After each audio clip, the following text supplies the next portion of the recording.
This episode of Game On brought to you by Ford, featuring the EcoBoost engine with turbocharger and direct injection. Look for EcoBoost in the 2012 Explorer and Edge, the 2013 Escape, and at Ford.com/technology. It's Sunday, February 26th, and I, for one, love all the dubstep in video game trailers.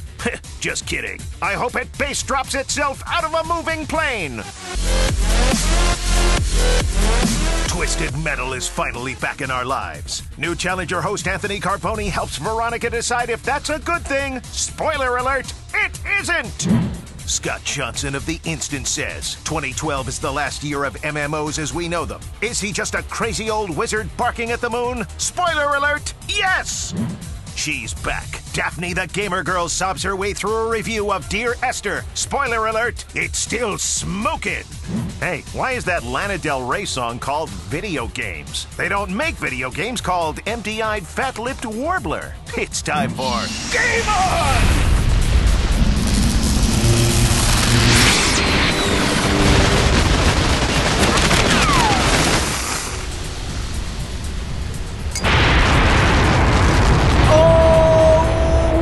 Shazbot, we are on for Game On. I'm Brian Brushwood. And I'm Veronica Belmont. Hey, are you still playing Star Wars The Old Republic? Not as much as I should be, and so much so that I got an email from BioWare being like, your companions miss you, please come back. Are you serious? Yeah. They're like trolling you? You're like, why you don't love your companions? It's not trolling, it's more like reminding me that I haven't logged in the past week and that it's time to, I'm missing some adventures. Is that a bad sign when they treat it like it's homework, that you really ought to get on that leveling? Well, it's like peer pressure. It made me feel kind of bad. And then they actually, I tweeted about it, and the Star Wars The Old Republic Twitter account got back to me and was like, yeah, and next time we're going to send you a picture of your companions with like the saddest puppy dog eyes you have ever seen in your life. Oh, that's awesome, though. And I was like, that's kind of cool, but also I still feel bad. You know what? I got sick this whole week. In fact, last week, if I had a mellow energy, it was because I was high on meds. I don't think anyone would notice if you had mellow energy. Okay, well, good. But the point is like sometime around Wednesday, I was like, well, if I'm sick, I'm just going to finally get to play Old Republic. And I log in for the first time in like 2 weeks, and it says, our servers are down for maintenance. Right? And servers so down. I missed my chance. Oh, I'm so sorry. Yeah. All right, well, by the way, just a reminder, we record live every Sunday night at 9 p.m. Eastern at live.twit.tv. Be sure to tweet reactions live at @TwitGameOn, and we will read them at the end of the show. And without your nurturing tweets, OMG Chad will never get the courage to speak at the end of the show. The poor little lamb. Aw, poor Chad. Yeah, don't forget, when it's done, it's time to play Shut Up and Play. It's our LAN party where the staff of Game On plays all comers in a storm of jovial live stream camaraderie and hateful profanity. Tonight, we're playing Unreal Tournament 2004. And because you've been too busy organizing your Albert Nobbs-themed Oscar party, here's a week's worth of news and the system update.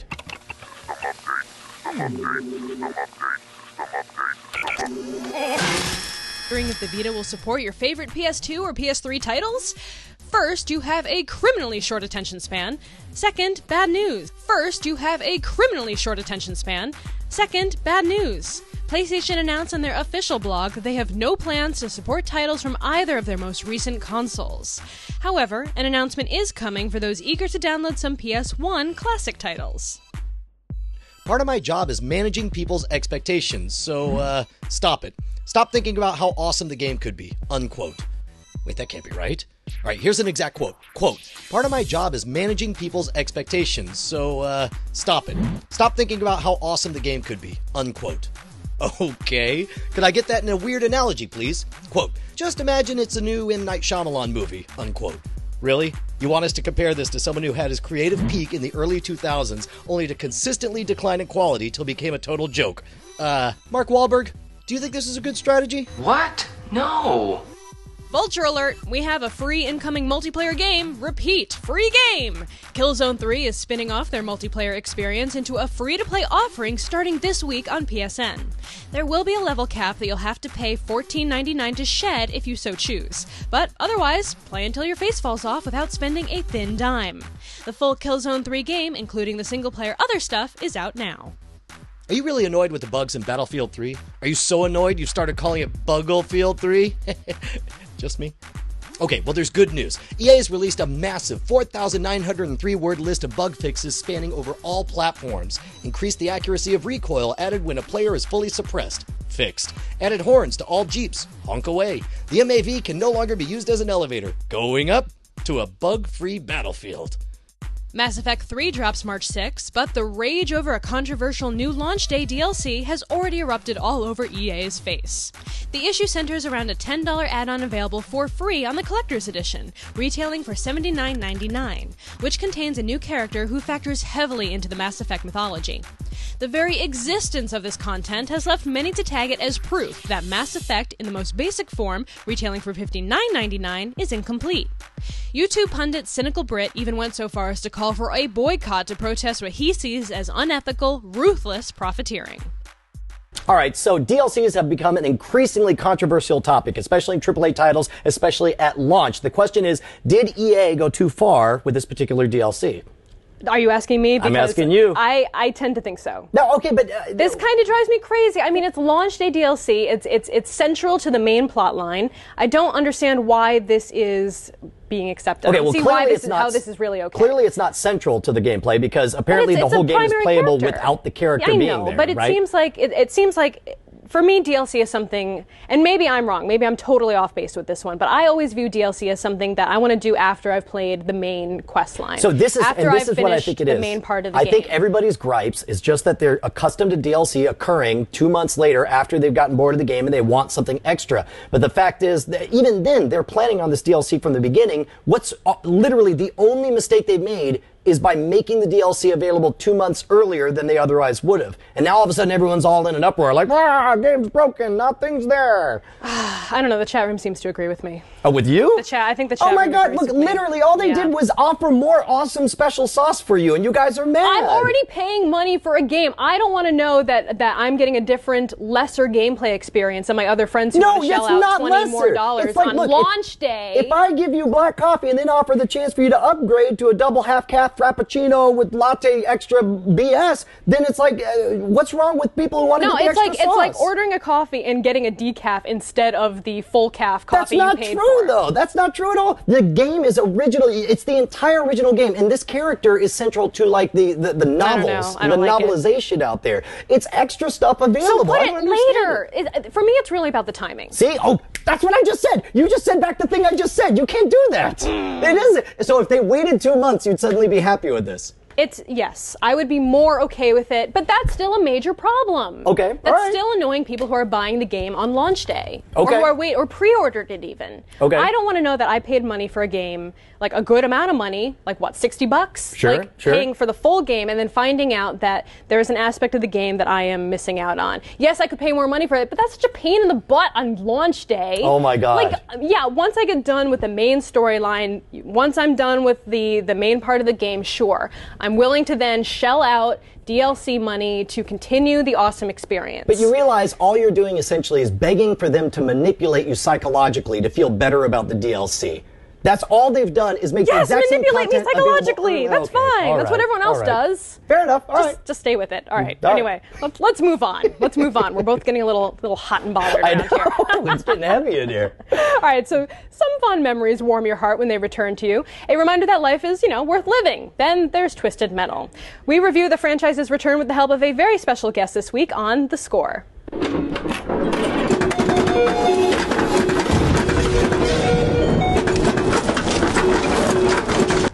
All right, we are joined by new Challenger host Anthony Carboni. Anthony, are you there? Oh, hello. Oh, hello. Oh, hello. I didn't see you there, you? Anthony.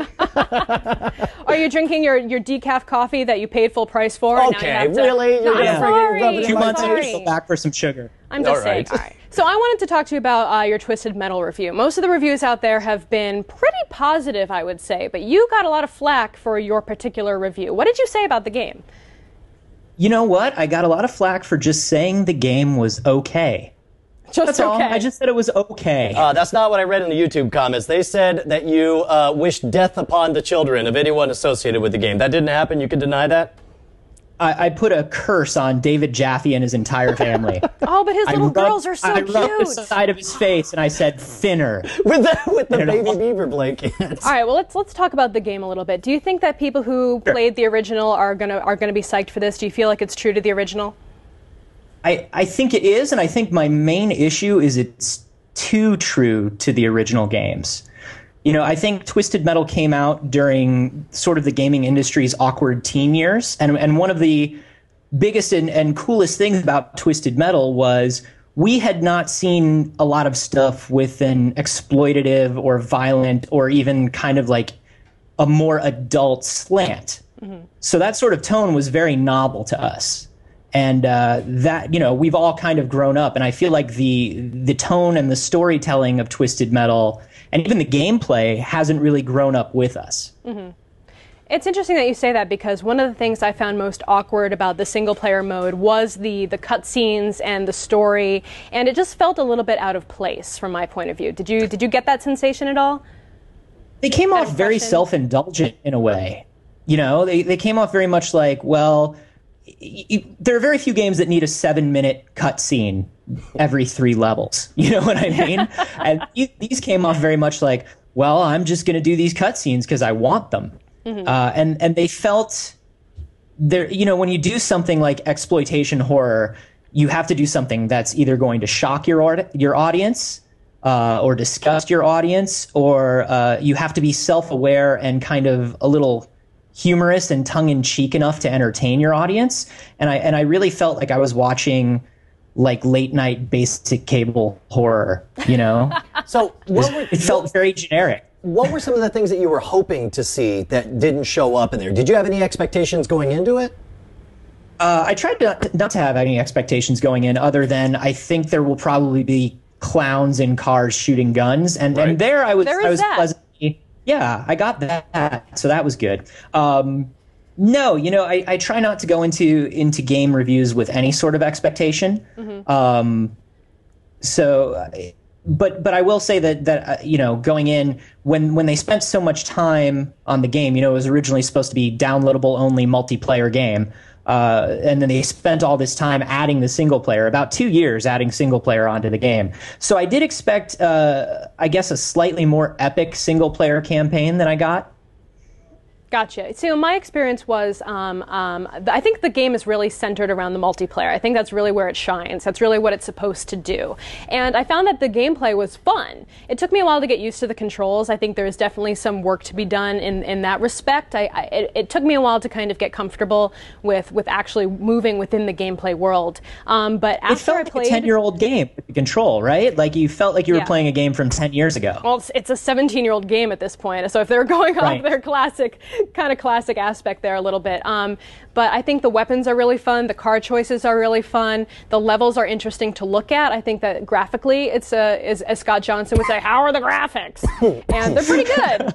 They're pretty good. And it just took me a while to get used to it. I think it does feel like the single player mode is tacked on a little bit. But multiplayer, I think, is where this game shines. And it's meant to, for sure.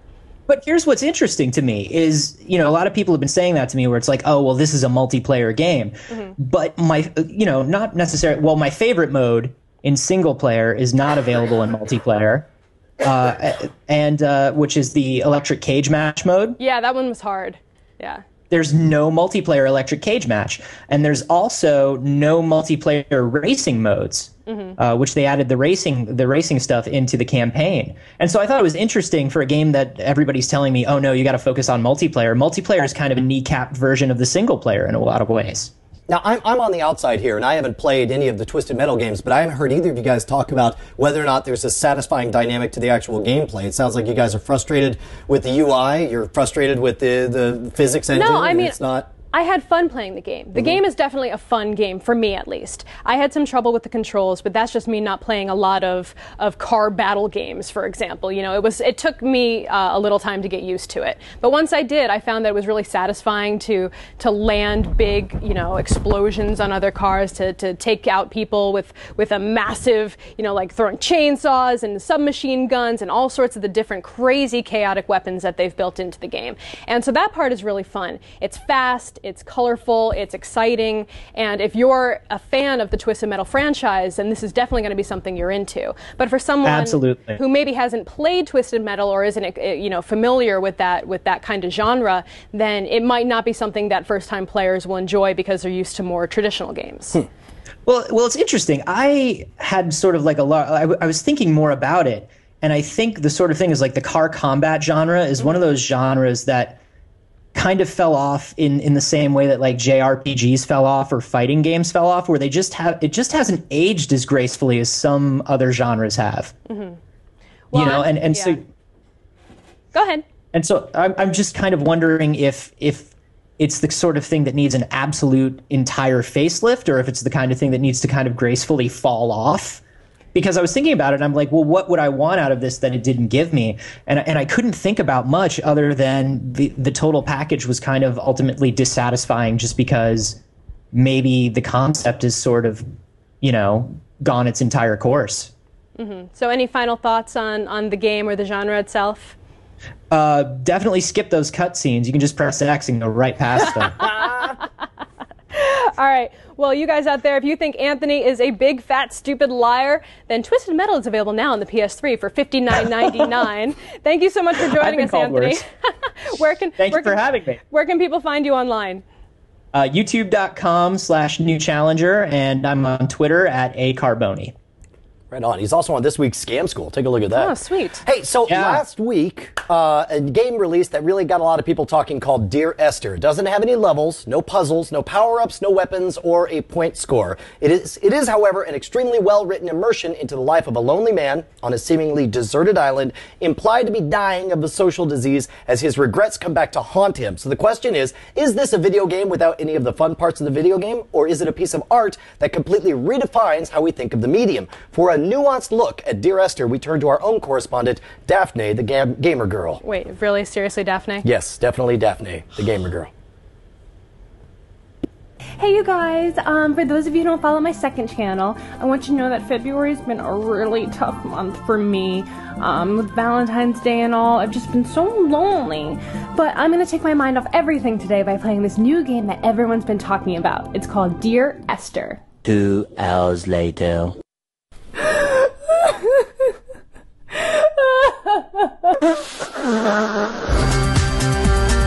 Dafnay, the gamer girl, girls rule. Oh my god, you guys! Nobody told me this was a game about, like, death and illness and depression and syphilis. It's basically a game about my life right now. Except for the syphilis part. That's a job for Jessica. Slut. Point 1. Oh my god, guys, why is this so sad? This is like if the Anne Frank family passed the time by watching The Notebook. Also, nothing happens. Until the end. Still waiting. Point 2. Seriously, nothing. I'm just walking around and crying. Hey! Oh, is this like a puzzle? No, it's more wind and sadness. How about I solve the puzzle of how to eat this entire pint of ice cream so I can forget about how much I cried? Ice cream is where problems go to sleep. Point 3. Why did this have to come out now? Tomorrow would have been my 4-month anniversary with my ex-boyfriend, but instead it's going to be his 1-month anniversary with Jessica. Ghost! Whore name summoned ghosts. Point 4. Let's get one thing out of the way. This is not a video game. It's a barely interactive but emotionally engrossing story. The real question here is if it's well told enough to warrant a $10 purchase. It's gorgeous and emotionally affecting, but how long do you want to spend gasping for air in a sea of despair, regret, and longing? Since we play as a madman, the familiar problems of an unreliable narrator plot come to the fore. Once you know you can't trust anything, nothing holds weight. Poe is an obvious inspiration for Esther in a good way, since he obviously is the master of the genre. But make no mistake, this is depressing as literature, let alone a video game. It seriously makes the cask of Amontillado look like a R.L. Stine softcover. We prefer Goosebumps! Eek! Ghost Horse Return! If you like being sad and stuff, I say definitely buy Dear Esther. If you want something with challenges and interactivity, this might not be for you. So, between a Dafnay and a Daf-yay, I'm gonna give this a Daf... maybe. What's the saddest you've ever been? Tell me in the comments. Do you think my ex-boyfriend's gonna be sad on our ghost anniversary tomorrow? I hope he thinks about me for 2 hours and then throws himself off a communications tower. New videos every day forever and ever and ever and ever until the sun collapses. I'll see you next time.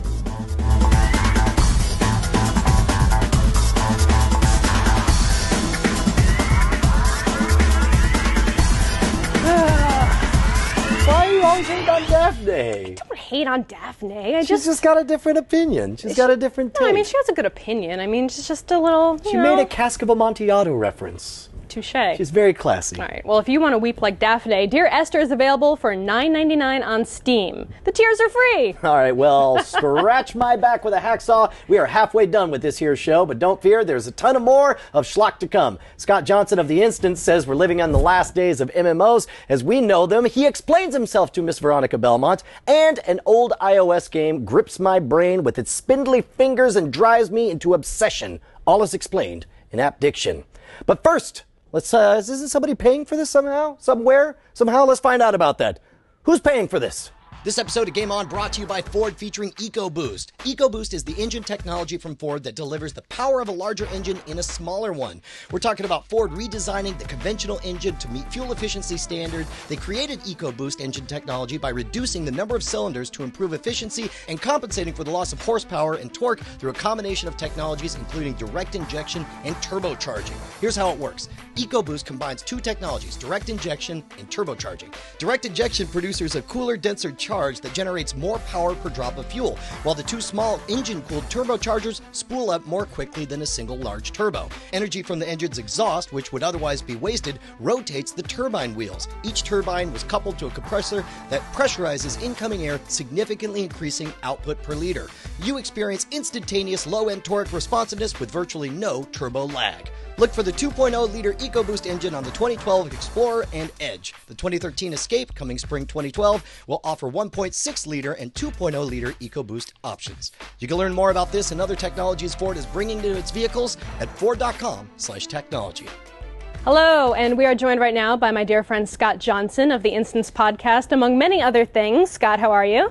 Hey, V, it's good to be on the show. Thanks for having me. Thank you for being here. So I wanted to bring you on to talk about the state of MMOs and MMORPGs. So WoW lost 1 million subscribers last year. That is a huge number. Why are they hemorrhaging people like this? And is it because of the subscription service? Do they need to change something to keep people from leaving?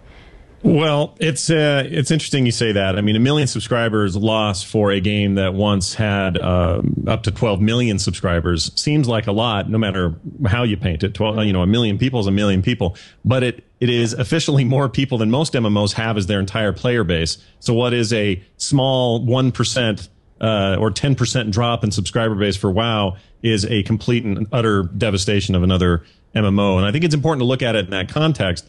But it does seem to spell something, and there are a lot of factors in this, and you could say, well, this is a 6-year-old game working on 7 years. Its time has come to sort of settle back a little bit. Other competition comes that's somewhat intriguing. People may shift over to that. But I have a sneaking suspicion that this has more to do with the injection of free-to-play models, which are still evolving and are still very young. But we're seeing that come in and pose a real threat that subscription MMOs may not have been prepared for, or at the very least are going to have to change the way they do business in order to either combat or, sort of join the party with. It's kind of hard to tell at this point, but there's going to be some changes. I know you said that 1 million compared to having over 12 million people is not that big of a difference, but in the grand scheme of things, WoW has always been the 800-pound gorilla in the room that no one thought could ever be toppled. And now they're losing I would say, a significant percentage of their population in recent years. And I have a feeling that the new add-ons, the new stuff coming on with Mist of Pandaria isn't going to be compelling enough to continue to grow that subscriber base. Well, that's a big question, and it's certainly on the minds of everyone at Blizzard, but also I think the devoted player base of WoW is very curious about what happens when Mist of Pandaria comes. I mean, we hear about these pandas, and we're so excited about playing a panda in a game, and both you and I got to play a little bit of Pandaria action while we were at BlizzCon this year. It isn't the kind of expansion that normally a broad base of hardcore MMO players get super excited about. But this I know for sure, we are in the middle of what we typically call the between expansion slump. And this happens every time, and it certainly happens for WoW. And what happens is you've got people who have finished content, they're done, they've gone all the end game they care to go, and now they're kind of just sort of waiting. And this is an interesting year, and last year too, because we had 2 new subscription MMOs that posed a decent amount of threat to their dominance. That being Rift had a really solid launch. And the Old Republic, Star Wars The Old Republic, which continues to do pretty well. they're nowhere near the player base that WoW continues to have. But it will be interesting to see come, hopefully later this year, we don't know for sure, when Mist is released, if that is enough to bump it back up to the numbers it likes to have. If they get a good 500 person or so injection into the system. The thing to remember, it's really important here. WoW did something, or Blizzard in general did something that nobody's ever tried before, and that is, let's give away another AAA title for free if you, our beloved WoW players, promise to stay with us for a year. We'll give you Diablo 3, you stay with us, you get access to the Mist beta when that comes out, and we're going to, this is our way of keeping you and giving you a free game. That's a pretty big deal, and it seemed to retain probably somewhere in the range of 2 million players as the current guess. And if that's true, that was a successful tactic, and I was one of those who jumped on it. I think a lot of players probably did. So they're having to get creative to maintain this 800-pound gorilla status. So you mentioned the difference between free-to-play and subscription-based models. And as you said, games like Rift and Star Wars The Old Republic are still going on with that subscription model. Is that proving that that model is still viable, or are they still holding on to an earlier time? Okay, it is viable, I believe, to a point. And then the thing I'm going to tell you at the end of this changes everything. All bets are off. But as it stands right now, what you've seen is a lot of other MMOs that have been pretenders to the throne come, try their best to be a good subscription model-based MMO, and then go to free-to-play. Games like Star Trek Online, games like the most recent switchover was DC Universe Online, which is, by the way, a fantastic free-to-play MMO. And they've all said, everybody who's done this, have come forward and said, look, we've got like 300% increase in players. We're making more money than we did with subscriptions. It's a great model for people who can't maintain the subscription model. The problem is the market looks like it can only really handle 1 to 2 major MMOs that want you to pay monthly to play them. Beyond that, you're not going to be able to share that player base. So I think what you'll end up seeing is one of these other 2 dominant players, probably Rift is my guess, go free to play at some point. So I got a question then. Go ahead. If you don't mind, you mentioned, we'll take DC Universe Online as an example here. Obviously, they started off with a traditional subscription model, and then they went free-to-play. Could they have done much, much better if they launched as free-to-play? Wouldn't that be a bigger hype engine that would get so many more people into the game right from the beginning? Like, obviously, they got a lot of money from subscribers during that window that they were charging month to month, but could they have made more money by generating more interest by just launching free-to-play right from the beginning? Well, you're not wrong about that. I think that they probably would have done better out of the gate. It would have been a different kind of expectation on the part of players. And their model they've chosen to go with is an interesting one. That game, for all intents and purposes, is fully playable. There's not a lot of sort of nickel and diming happening as you level in that game. Where the extra money comes from is, I want the Flash expansion. I want this certain villain expansion. It's $10. They're reasonable prices for reasonable chunks of content. But for the most part, people are able to play that game completely through without having to deal with spending a dime. And it's working for them, and people are paying for those bonus pieces of content. So yes, they would have, but you got to remember, Brian, everybody who gets into this market, they want Blizzard money. They want WoW status. They want that piece of the pie. They're seduced by the opportunity. Right. They're buying lottery tickets, hoping to be the next big thing. You're exactly right. Now, here's what changes everything, and this is really the major point I want to make. You could even see WoW one day going free-to-play, or bigger chunks of it going free-to-play. Rift is already 20 levels of free-to-play that just launched. You're going to see these companies try different things to stay afloat with their existing games. But whatever Blizzard is doing with Titan, codename Titan, we don't know what that game is yet. Whatever that is, I think all bets are off. Blizzard can make something and say it's 20 a month and it's 80 to buy it, and millions will still do it. So I'm not saying they're sticking to a subscription model for Titan. I don't know that for sure. And there's a lot of rumors that it will be some sort of free-to-play model. But whatever it is, anybody else in that business has to be nervous, and I will never count Blizzard out when it comes to new projects. They know what they're doing. So whatever the crap Titan is, everybody's going to have to just sort of go throw their hands up and say, well, how do we compete now in this new paradigm, like we had to compete in the WoW paradigm? And like it or not, that is the business of MMOs at the state. Well, it sounds to me like you're saying that basically Blizzard is unbeatable. That what can another company do to possibly even catch up at this point, if what you're saying is true? Well, I don't. I'm as $1 million so as much question, right? If you knew that, Sure, you'd make sure. your own MMO. Yeah, exactly. Well, as much as I think that Blizzard has incredible staying power, and I think that what they make people definitely pay attention to. They're one of these companies that can run their own annual convention, whose tickets sell out in 3 seconds, and fill a convention hall with 60,000 people if they so choose to. They are able to do a lot and wield a lot of power in this business, and it's because they take the time it takes that is needed to make amazing AAA titles, and they've never let people down. Warcraft 3 may not be somebody's cup of tea, but it's plenty of people's cup of tea, and it's an amazing experience, and they did really well with it. They are a threat because of their commitment to quality and their desire to only put out games that are of the best quality, of the most polished, the most finished. They put out alphas that feel like finished games from other companies. And because they're willing to do that and put the money at stake to do it, they will always be a huge threat. Can they fail? Absolutely, anybody can. But I would not, if I was a betting man, you just said, here's 50 grand, which one do you want to bet on? I will always bet on Blizzard. At least at this stage, they have yet to make a major misstep. And that has to make people like BioWare and like Tryon and everybody else a little bit nervous, because whatever's coming next, it's going to be a big freaking deal, and we're all going to have to play. So Brian and I have basically argued incessantly about the purchasing of downloadable content in order to sustain a game like Team Fortress 2, for example. So where do you fall on that barometer? Are you more into paying a monthly fee and getting the full game, the most game possible, or are you more into getting the baseline game and then paying for additional content as you go? Well, outside of giving my opinion on this Mass Effect thing, which I'm totally excited for that game, I can't wait. Mass Effect is a fantastic experience, and I'm super stoked for the 6th. I think the DLC thing is weird, but when it comes to MMOs, there is a sense with players who've been doing this a long time. I've been playing MMOs since really, Ultima Online I played forever ago. So I've been playing them for a long time. Lots of different models have come and gone. WoW kind of turned that whole thing upside down and turned this small, weird business into this huge juggernaut.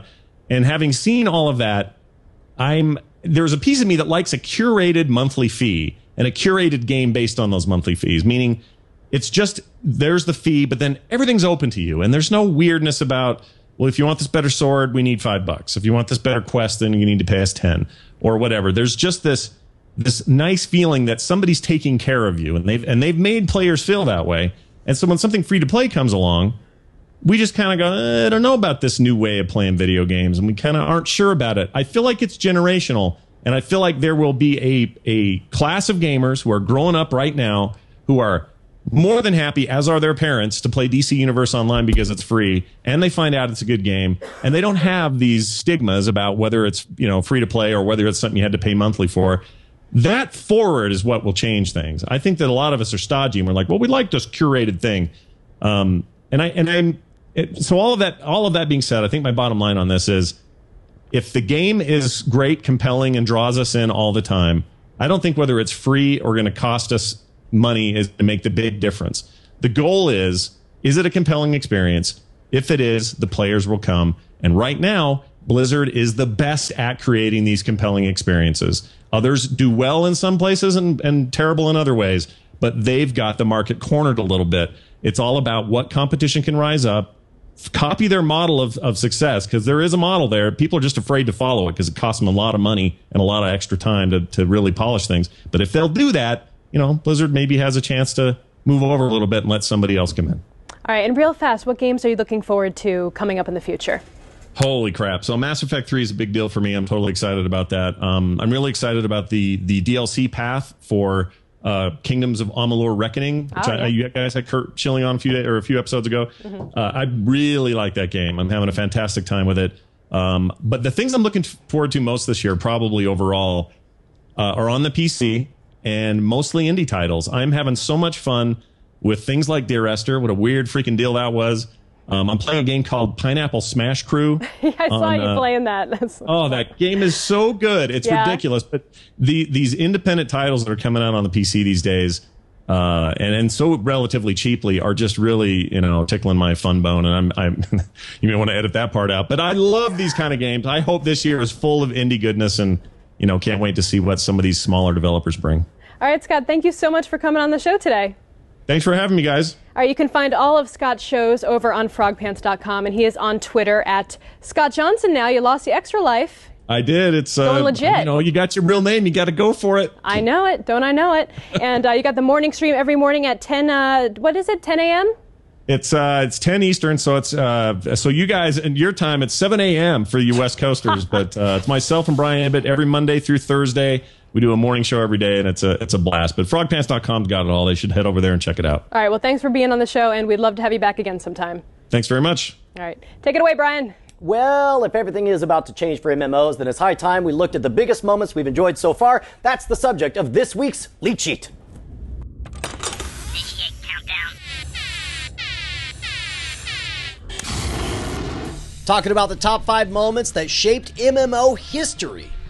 Starting off with number 5, Corrupted Blood, World of Warcraft. Disease Outbreak is not simply relegated to our physical form. No! World of Warcraft patch 1.7 brought us the first 20-player dungeon raid by the name of Zul'Gurub. Amongst the carnage and attempting to defeat a jungle god and his minions, players had to contend with the corrupted blood disease, which slowly sapped life from the affected party and anyone around him.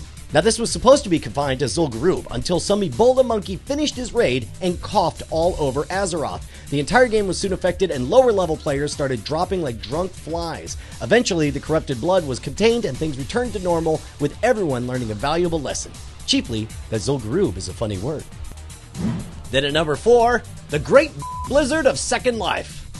First off, shut up. Yes, Second Life is a massively multiplayer online game. You don't need dragons to have it be an MMO. Here's the deal. Second Life was experiencing record growth and an explosive economy, so one of the biggest Second Life entrepreneurs was an avatar by the name of Anshi Chung.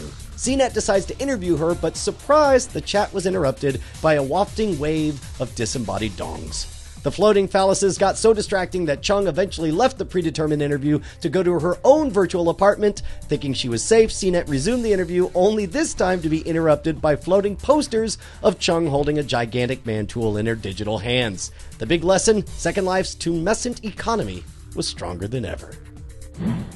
Number 3, the Phaser Inc. Ponzi scheme, EVE Online. EVE's in-game currency, ISK, can be used to purchase in-game items, plans, blueprints, or time inside the game. It has legitimate value, and the player-to-player economy is rich and fascinating. It creates this virtual market tossed to and fro against the backdrop of an epic space opera. Also, like in the real world, some people get ripped off. Hardcore. Take Phaser Inc. It was a classic Ponzi scheme run by 2 friends named Eddie and Mordor. They took in over 51,000 real-world dollars worth of ISK on the promise of a regular 5% interest payout. Surprise, it didn't last very long. The duo went public with their scheme and refused to give back the suckers their monies. The lesson? One does not simply walk up to Mordor and give him your money, because he's, a rip-off artist. Number the dose. Serenity Now Funeral Raid, World of Warcraft. This one is dark, so controversial that you wonder if a game you dump this much time into is simple entertainment or an extension of your real life. In 2006, a Horde Guild officer died of a stroke. To honor her memory, guildmates gathered where she liked to spend her time. Unfortunately, it was on a PvP server, on a snowy glen by a body of water. That was until a rival Alliance guild ran up on their position and murdered the grievers by the dozens. The brutal attack, although completely encouraged by the game's letter of the law, violated a code beyond Azeroth. The fury that followed can be summed up in this comment directed towards the player who organized the attack.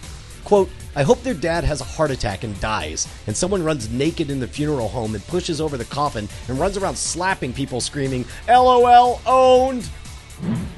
And the number 1 moment, the day Lord British died, Ultima Online. So it's 1996, and Ultima Online was still in beta testing. During one of the last server stress tests, creator Richard Garria, aka Lord British, decided to travel around many of the servers and personally thank those who made the game possible. A rambunctious player by the name of Reigns, who had previously been rapped on the knuckles by Origin for his gameplay during the beta, decided to play a little prank. He stole a Firefield scroll from another onlooker and applied it to the bridge in front of Lord British.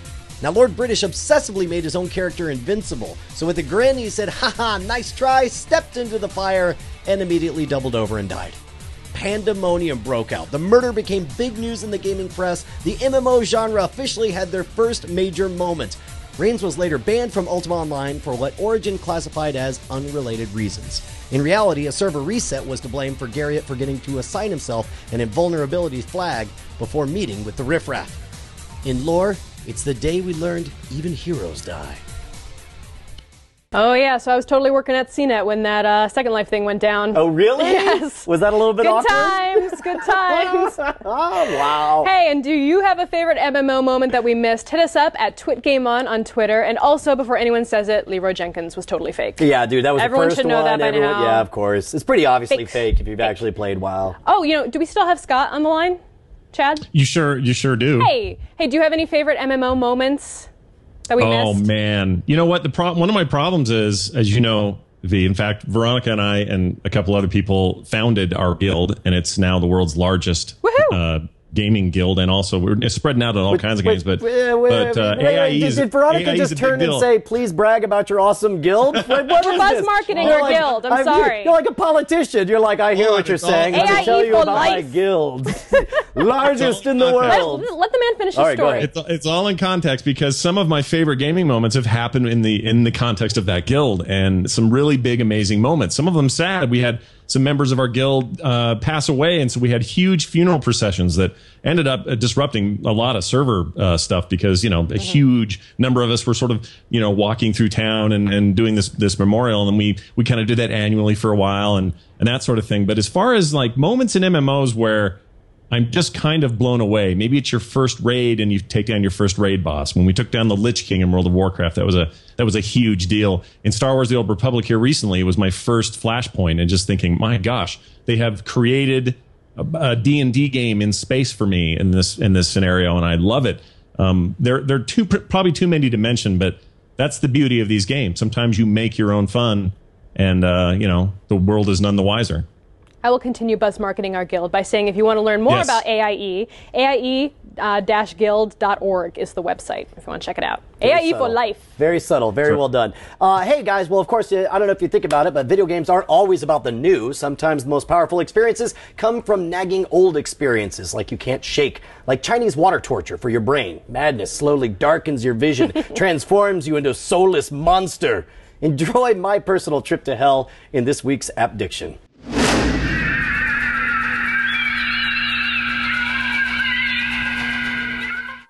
Drop 7 came out in 2009, but you know what hasn't waned? My obsession with this goddamn thing. It's the perfect game to keep idle hands busy. It's something that doesn't involve a lot of language, so you can play it while you're doing other things. Just something to keep yourself busy. Oh, almost hit 600,000. The concept is simple. Each individual sphere has a number associated with it. As soon as that sphere finds itself in a row or a column with the same number, it detonates and affects the other shapes next to it, oftentimes setting up a chain reaction that's immensely satisfying. 2 weeks later. Well, I hit 740,000, so suck on that. Now I'm trying for 1 million. Probably should take a break. I mean, who wants to be that guy obsessed with the game from 3 years ago, right? It's just that hardcore mode is such a beast. The problem is you never know what numbers you're going to get, so it's important that you make smart decisions early on, or else you get boxed in and screwed at the end. 4 months later. Are you kidding me? 940,000 points? It was this close to 1 million!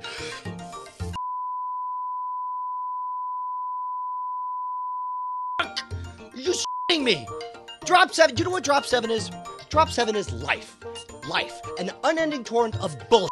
Mistakes that keep going wrong, and no matter what you do, even when you make the right decision, even when you play the right way, the numbers will you. And when you see you you're gonna think, well, I'll hang on for just a few more turns. Maybe it'll turn around, but it won't. It won't. It'll you. You have ruined me. You have ruined my life. You're gonna me, I'm gonna you. I'm gonna get 1 million points, or I'm gonna die trying.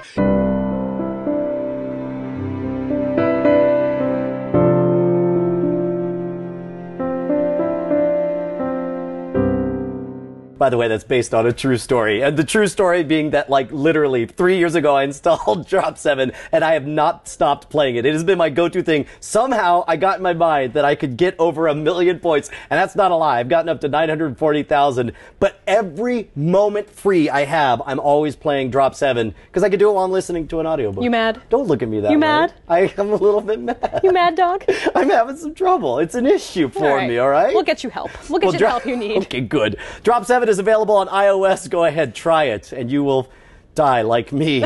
Hey, we're only seconds away from our live LAN party Shut Up and Play. Who will live, who will die? Only Glenn Rubenstein knows for sure. What's going on this week, Glenn? Hey, what's up, everybody? I'm Glenn Rubenstein, producer and co-host of the Twit LAN party Shut Up and Play. Tonight, Unreal Tournament 2004 by popular demand. If you RSVP'd, you should have gotten the email already. If not, go to Twit Live 3 in the chat. They'll hook you up with the details how to get in on the action. But next week, Sunday, March 4th, Call of Duty 2, the World War II based first-person shooter. We're going to be bringing it and having it out, reliving the triumph, the glory, and the horrors of World War II in Call of Duty 2 next Sunday, March 4th on the LAN party. And tonight, we're going to have another grudge match, Bomberman, playing it classic style. It's going to be awesome.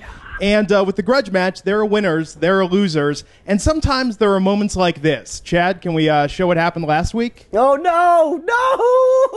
What did you do? I missed this. Oh, my wife has forbidden me from dancing with other men now. Oh, God, this is horrifying. Take it. Kill it. Kill It's it. horrifying. Kill it with fire. Oh! Make it go away. Oh, this is so much worse than the slow dance. Thank God for the thin layers of cloth that were separating our naughty parts. But you can see all that and more by staying tuned for Shut Up and Play, coming up right after Game On here on Twit. You could have at least played me karaoke singing Mr. Roboto. Why'd you have to play that clip? I hate you. I didn't get to see any of my highlights from my awesome Team Fortress 2 match. Yeah, there was highlights too, Chad. There were highlights. We didn't have to just show the lowlights anyway. And of course, there wouldn't be a LAN party if it weren't for Doghouse Systems. They're the company that provided those kick-ass gaming machines that we'll be playing on tonight. In fact, they only make kick-ass machines. So when you're ready to level up, use the code GAMEON at checkout, and they will double your memory for free. Click on the banner ad on our Twit homepage to learn more about the Double Your Memory promotion. Hey, we've done it. Your Twitter opinions have bloomed into the beautiful flower known as OMG Chad. Let's listen closely to all of his delicate songs. What do you got for us, Chad? Thanks. Jessica Forever says, can someone tell Dafnay that I am not a whore? I'm really not. So, at Jessica Forever. Exactly what a whore would say. Is very upset. See, you're quick to defend Dafnay, even though you criticize her. She's my compatriot. All right. She's a colleague. I wouldn't call her a friend, but we're on similar ground. Mutual respect. Sure. Mutual respect. What else you got, Chad? Nice. Game Mage says, wow, World of Warcraft is part of my monthly entertainment budget, along with Netflix, Spotify, and Hulu Plus. I am happy to pay for play. So he is really excited about that. And then finally, Dremenex says, not a question, just saying that the Belmont right and brain is wrong.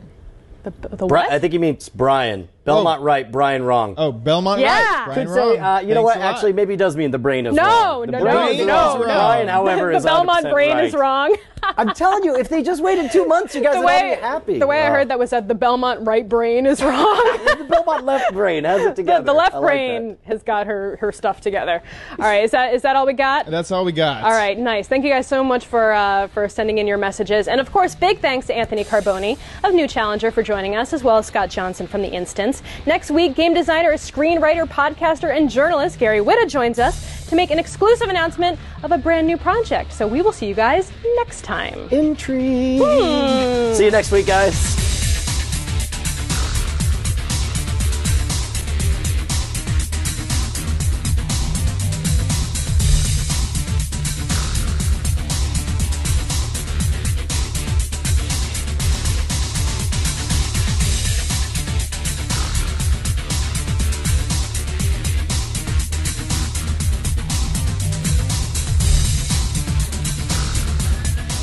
Check this out. This is awesome. This is from our friends over at Rooster Teeth. If we have time, I'd like to go to Ilium and relocate my sister's family. My father was extremely wealthy. He wanted the ideal daughter, and he paid a great deal to genetically tailor me. When I learned that my father was more interested in controlling a dynasty than raising a daughter, I left. Are you browsing Facebook right now? This is important. No. I mean, this is totally important. I mean, I didn't mean to make it sound like it's not important, because it's important. I mean, this is really important. I mean, if you're on Facebook, I mean, that's fine. But this isn't about me. I have a sister, a twin, and he's still hunting her. Yeah, I'm just couch. Cerberus is safe until now. Yeah, I'm listening. She's living a normal life on Ilium, safe and hidden from my father. Uh-huh. Perhaps I wouldn't mind if you admired my body. What? The only things I can take credit for are my mistakes. Yeah. What was that stuff about your body? I have a sister, a twin. No. Yeah. Right. No. I mean, you have a sister, a twin. Right. I got that. I'm sorry. I wasn't? Did you say earlier that you were? Did you say earlier something? I don't like discussing personal matters. Oh, thank you. You are not even listening to what I'm saying, are you? Okay, what does that even mean? I mean, are you even listening to what are you doing? Are you?